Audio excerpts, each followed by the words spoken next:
সারা রাজ্যে 6067টা post number সেখানে home ডিপার্টমেন্টের অধীন সেটা রিক্রুটমেন্ট প্রসেস চলছে।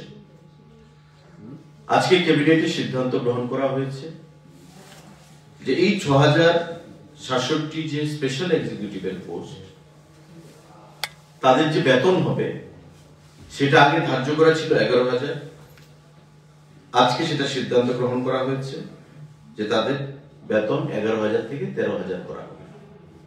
এখনো তাদের রিক্রুটমেন্ট হয়নি, প্রসেস চলছে, খুব শীঘ্রই যে কোনো সময় ফাইনালাইজেশন হবে। খুব ফাইনাল স্টেজে চলে এসেছে এই প্রসেসটা।